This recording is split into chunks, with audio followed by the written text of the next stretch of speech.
Hello, everybody, and welcome to episode 2.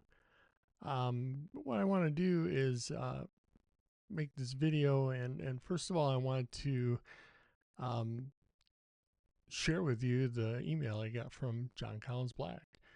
At first, when I saw the email come in, I looked at it and I said, "Oh man, somebody found the treasure." So my heart sunk. It was unbelievable. Then I got to read it. Basically, what he said was on Memorial Day, the first day of summer, Books a Million is going to have not only his book, There's Treasure Inside, half off, but also his children's book, Our Unbreakable Thread. So, beginning the first week of June through Father's Day, um, Books a Million is going to have these two books for half off. Then he goes on to say that he does have the ebooks available back on Apple Books. So thanks to Treasure Hunt with us for that Q&A with him and bringing it to his attention. All right. So without further ado, we're going to go into part 2 of introduction to part 2 of the 4 themed boxes. So I created a little slide deck for you here, and we're going to go through this and sort of walk our way through here. Let me see.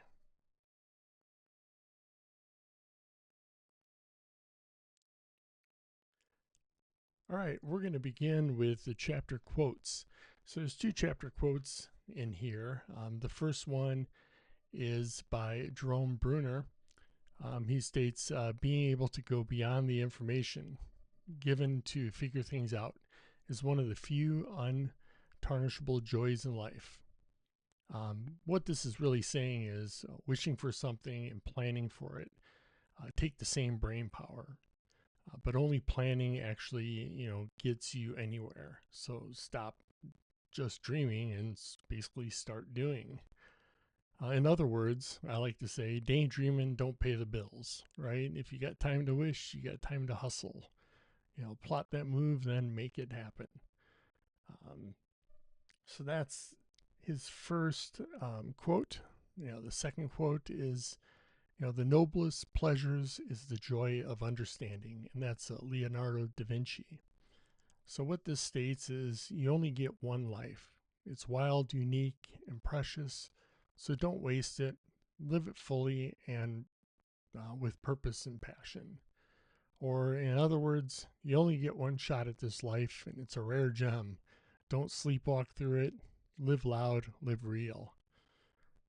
So, what are these 2 quotes really telling us? Basically, it's this, just sitting there daydreaming isn't going to crack the code. If you want that treasure, you got to study the signs. You got to make a plan, and above all, you got to chase it smart. Life's one wild, rare journey. Don't waste it watching from the sidelines. Dive in, follow the clues, and let the hunt wake you up. Before we get into the clues, let's take a little high level look at what the intro is really saying. JCB, reflects on the limitations of hiding a single treasure. In such a vast country as the U.S., realizing it might just discourage many people, especially those unable to travel far. They decided instead to hide 5 treasure boxes, each in a different state. So there's not any 2 boxes in any one state. This strategy was meant to increase accessibility and really encourage more people to explore nature with a real chance of discovering this treasure nearby. Also, this gives the treasure seekers a little more excitement rather than just having one box hidden anywhere in the U.S. I think, thinking about this, I think this is why he's hiding these 5 boxes throughout the U.S. And why it works. In Justin Posey's Treasure Hunt Beyond the Map's Edge, which I do have the book and we will be getting into that later on, there is just one large treasure that's hidden. But Justin set parameters, leaving the hunt to the American West. So he did put this parameter on it that'll make it, easier, relatively speaking, to find, instead of just saying, the whole U.S. is up for grabs. I feel that by having these tight parameters, allow the hunt to seem more achievable than just placing a single treasure item over the U.S. JCB quickly realizes that hiding 5 boxes was more difficult than anticipated, and the logistical and strategical challenges grew exponentially as he was searching. So now we can get into some of the potential clues hidden in the passage. I'm going to sort of identify these, and you could do what you want with them. My goal is really to just highlight things that popped out to me, and what we do with them right at this point, I'm not sure. But as we go through the different chapter boxes, this may help. We can use this as a reference, and eventually, we can compile all these into one big clue salad and serve them out and see if they help us throughout the boxes. So I hope this video, this relatively short video, will help you guys. So the potential clues hidden in this passage. There's no more than one box in any single state. This confirms that there are 5 different boxes involved. So cross-reference becomes essential for narrowing down locations. Location not terribly far from where you may be right now. JCB has this phrase suggests that the boxes are strategically distributed, likely geographically diverse to ensure natural or national accessibility. For example, West, East, Coast, South, Midwest, and perhaps Mountain or Pacific Northwest regions. The emphasis on nature and accessibility. Go out into nature. This implies the boxes are not in urban areas, in my opinion, but natural environments like parks, trails, forests, mountains, or preserves. And one highly contested thing, even though after his recent Q&A, is national parks and national forests aren't off limits. So he also sets an emotional tone from excitement to realization. The emotional pivot may foreshadow a shift in the narrative, possibly that the hiding process or the clues will become increasingly complex, layered, or metaphorical. Reverberated between my ears. Figurative language possibly hints at echo. Sound-based locations or reverberation-related places, for example, canyons, caves, amphitheaters, places that echo, right? So, JCB reveals that each of these 4 smaller treasure boxes contain a unique laminated clue intended to help the finder locate the largest treasure box. While it is possible to find the largest treasure box without these clues, collecting all 4 will provide a strategic advantage. Each box also contains a commemorative coin designed by Seth Gold, adding to their value and distinctiveness.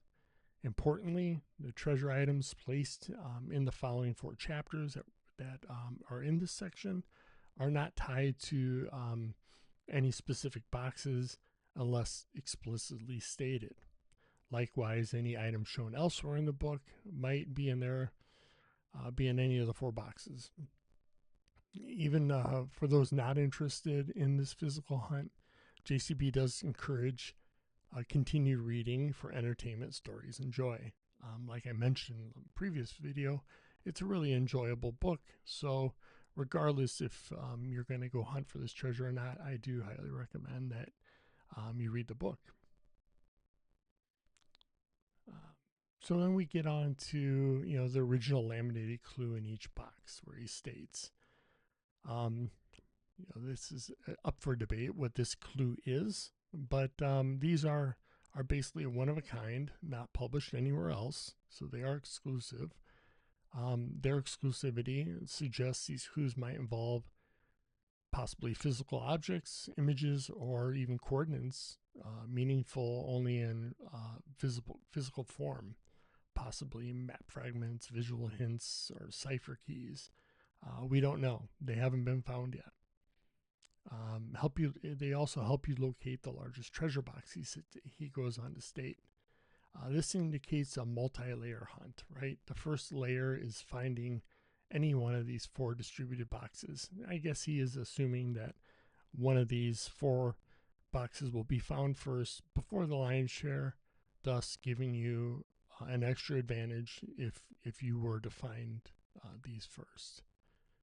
The final goal is using the combined clues to discover the 5th largest box, possibly the center of the true treasure, right?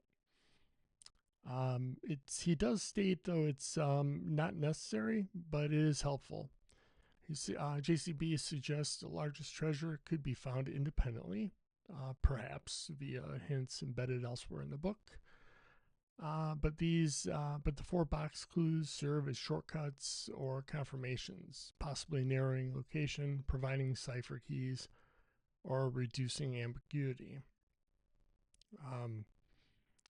The commemorative coin by South Gold. This may be collectible, symbolic, or even a literal clue.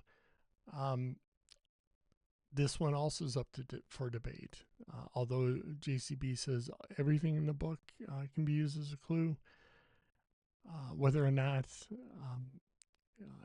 when Seth Gold designed these coins, if he gave them any direction, I doubt it. Maybe he just went off the design and integrated them into the book and into the clue, which very much well could be. Gold's style as a metal artist could involve crafted symbolism worth researching further. Something to look into. I personally am not using them as a clue just yet, but I do have them kept on the back burner. The treasure items are not necessarily in any specific treasure box unless directly specified, as we said earlier. This implies misdirection. Readers should not assume connection without clear statements. It also encourages closer reading. Any direct specification is deliberate and valuable. This is why it's important to read these over and over again. It is very easy to skim read. I do that often. That's why it's really challenging for me with this book, is really to take the time and pick it apart. And after that, go over it again. These videos are meant to be here to help. And it helps me in making these videos as well. So we have the final paragraph tone. This reinforces the narrative clues may continue even beyond the treasure content, suggesting treasure-related hints might be embedded in humor, personal stories, or side comments. The phrase "provoke a grin" may be more than a casual statement. It could also hint that humor or wordplay is part of a hidden system. And if we get into these other boxes, we'll touch on that wordplay aspect of it, because I think I have some pretty good ideas on it that I'd like to share.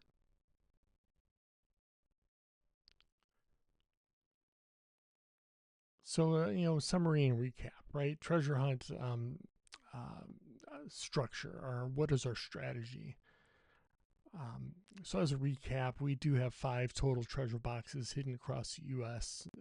4 smaller boxes contain a unique laminated clue to help find the 5th largest box, or the referred to as the lion's share.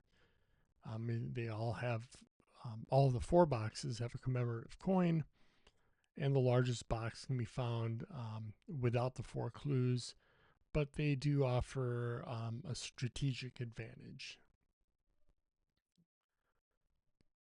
Let's see. All right. So some parting thoughts. Thanks for sticking around if you stuck around this long.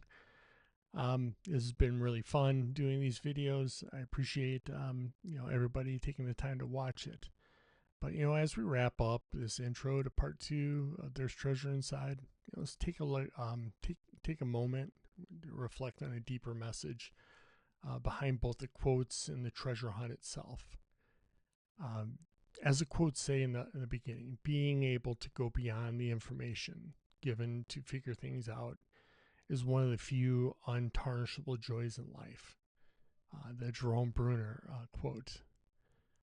Or as I would like to put it, daydreaming is fun, but it doesn't pay the bills. If you got time to wish, you got time to go plan, hustle, and move. Wishing gets you nowhere, only action leads to discovery. That's how I look at that quote, right? In the next quote we have by Leonardo da Vinci, the noblest pleasure is in the joy of understanding. And this life you only get one shot. All right, it's rare, it's wild, it's precious. Don't waste it watching from the sidelines. Dive in. Be active. Be participant. Be a participant in that. Live loud. Live real. So what are these real quotes really telling us? It's pretty simple. Treasure isn't just gold and silver and gems and cards and all the other stuff in it. It's really the thrill of the chase. The joy of thinking deeply, and the satisfaction of solving something just bigger than yourself. You don't crack the code by sitting still. You chase it smart, with your eyes and open and your heart engaged. Because honestly, these 4 boxes, as they are high in value and filled with really cool and historical objects, they're not life changing. And when I say not life changing, they're not life changing. It's not hundreds of millions of dollars. We go after these smaller treasure boxes for the thrill of it, right? I think you could probably make the same argument for the lion's share, although that one kind of is life changing to some people. But we do ultimately, I think, are driven more than just money. I'd like to think so. I think we're driven by the hunt, the adventures, sort of like everybody talks about. We're the Goonies, right? We're looking for the pirate treasure. I think that's what really draws us to this treasure hunt. At least it does for me. You could think about it if that does for you as well. So let's talk strategy here, right? JCB realizes early on that hiding just one treasure in a vast country like the U.S. could discourage a lot of people. So instead of one elusive box, he hid 5. Each one in different states. That move made the hunt more accessible and exciting for everyone. I know it did for me. But it also made the planning way more complex for him. These clues aren't these clues that come in the laminated clue that come into these boxes that are for the 5th and largest box. These aren't published anywhere else. These are exclusive. They're one of a kind. Like I said, possibly a cipher key, maybe maps or coordinates. You don't need these, but they do help if you find them. And it'd be interesting what you would do if you found one of the boxes. Would you share it? Maybe leave a comment, let us know. I probably would share it myself. I think so. I think it would make it more exciting for everyone to have those and sort of level the playing field again. So this really isn't about a treasure hunt. This isn't just a treasure hunt, right? It's an invitation to think differently. You want to read closely and to see the meaning where others may miss it. That's how you're going to get your advantage here. Whether you're in it for the gold or you're in it for the journey, I think JCB's message is clear. Just stop dreaming and start decoding, right? So, like I promised, this was a sort of short video um, for part two. Um, and there's treasure inside for these 4 different boxes. Make sure you stay tuned for this weekend when we dive into chapter one for the lion's share and part one. Looking forward to getting that one going. And make sure you subscribe and hit that notification, because who knows, we may drop some extra videos during the week. We'll see how it goes. And with that, I hope you all have a great, safe rest of your week and enjoy your treasure hunting. Take care, all. Bye.